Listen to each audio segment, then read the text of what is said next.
लक्ष्मण जी, राधेश्याम जी, तोलेराम जी, राजेंद्र जी, भाई भैरव सिंह जी, भाई विष्णु जी, भाई मुकेश जी, भाई देवेंद्र जी, सम्मानित मंच, सम्मानित मीडियागण और यहाँ पधारे हुए मेरे सभी भाई बहन, आप सबका आभार, आप सबका धन्यवाद कि आपने आज हमें यहाँ बुलाया और ये मौका दिया कि आपके बीच आकर मैं कुछ शब्द आपको कह सकूं और इस गांव में जो हकीकत में शराबबंदी की मुहिम को सफल बनाया है उसके लिए आपसे मिलकर आपको धन्यवाद दे सकूं, आभार प्रकट कर सकूं और आपको बधाई दे सकूं। सच्चे मायनों में अगर सम्मानित करना है तो मैं ये समझती हूं कि घड़ीसर के इस गांव की सभी मातृशक्ति, मेरे सभी भाई, बड़े बुजुर्ग और ये बच्चे, ये सब सम्मानित होने के लायक हैं। मैं ये समझती हूं कि आपने शराबबंदी मुहिम को जिस तरीके से सफल बनाया है और वो कोशिश निरंतर जारी रखी हुई है, उम्मीद करती हूं कि भविष्य में आप ये मुहिम बरकरार रखेंगे।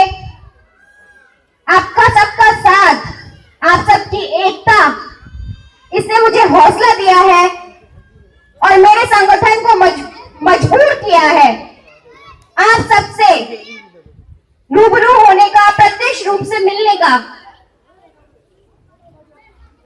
सबसे पहले तो मैं आप सबके बीच में जिन शख्सियत की वजह से खड़ी हूं उनके बारे में आपको बताना चाहूंगी कि शहीद गुरुशरण जी छाबड़ा 1977 में भाजपा पार्टी से, जनता पार्टी से एमएलए रहे हुए थे और आते ही उन्होंने अपने मुख्यमंत्री भैरव सिंह शेखावत जी से लड़कर राजस्थान को शराब मुक्त करवाया था।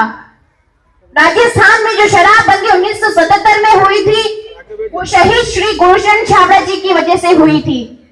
उन्हीं के नेक इरादों से, बुलंद हौसलों से राजस्थान को शराब मुक्त कराया गया था और जब तक उनकी सरकार रही थी तब तक राजस्थान शराब मुक्त रहा था। उसके बाद उन्होंने अपने पूरे जीवन काल में 14 बार अनशन किए, 14 बार भूख हड़ताल की। वो भूख हड़ताल किस लिए थी? वो भूख हड़ताल इसलिए थी कि वो अपने परिवार को अपना परिवार नहीं मानते थे, बल्कि इस पूरे राजस्थान प्रदेश को अपना परिवार मानते थे। वो ये चाहते थे कि शराब की वजह से हमारी माताएं, बहनें, बच्चे जिस वजह से सबसे ज्यादा परेशान है, इस बुरी लत की वजह से परेशान है, जो पतन हमारे समाज का हो रहा है शराब की वजह से, और सबसे ज्यादा इसका पीड़ा जो है, इसकी पीड़ा जो है महिलाओं को भोगनी पड़ती है। तो कहीं ना कहीं उनके दिल में ये उम्मीद थी, ये फैसला उन्होंने किया था कि राजस्थान की मेरी सभी माताओं बहनों को और युवा पीढ़ी को इसको गर्क में जाने से मुझे बचाना है और इस यज्ञ में अपनी आहुति देनी है मुझे। उन्हें क्या जरूरत थी राजस्थान को शराब मुक्त कराने की? आज अगर एक दिन मजदूर मेहनत मजदूरी करता है, एक मजदूर, और पूरा दिन मजदूरी करके पैसे वो शराब पीने में उड़ा देता है, अपने घर परिवार को नहीं देता है, बच्चों को नहीं देता, उनके पढ़ने के लिए नहीं देता, तो किस ओर जा रहा है मेरा ये समाज? और अगर उसकी पत्नी पैसे कमा रही है तो वो उसके भी पैसे छीनकर शराब पीने में लगा रहा है। शराब पीने से कितनी सारी घटनाएं आए दिन हमें सुनने को, देखने को टीवी पे मिलती हैं और अखबारों में पढ़ने को मिलती हैं। शराब पीकर एक बच्चा अपने पिता का गला इसलिए काट देता है कुल्हाड़ी से क्योंकि उसके पिता ने कहा था कि बेटा शराब मत पियो। सिर्फ इसी गुस्से में शराब पीकर उसने अपने पिता का गला काट दिया। शराब पीकर एक एएसआई अपनी पत्नी को गोली से इसलिए मार देता है क्योंकि उसकी पत्नी ने कहा कि शराब मत पियो।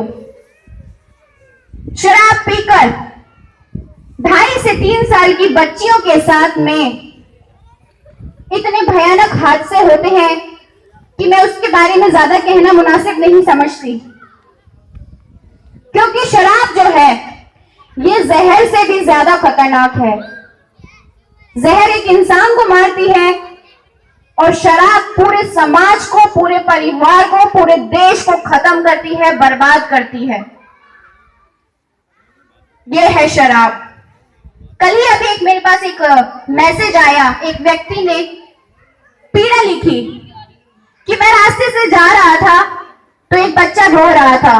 मैंने उससे पूछा कि क्यों रो रहे हो, तो बच्चे ने कहा कि मैंने सारा दिन मेहनत मजदूरी करके 450 रुपए कमाए थे और जब मैं घर गया तो थकने की वजह से मैं सो गया और जब उठा तो वो पैसे मेरे पिता ने चुरा लिए और उसकी शराब पी ली। और अंकल मैं सुबह से भूखा हूं, मैंने कुछ नहीं खाया।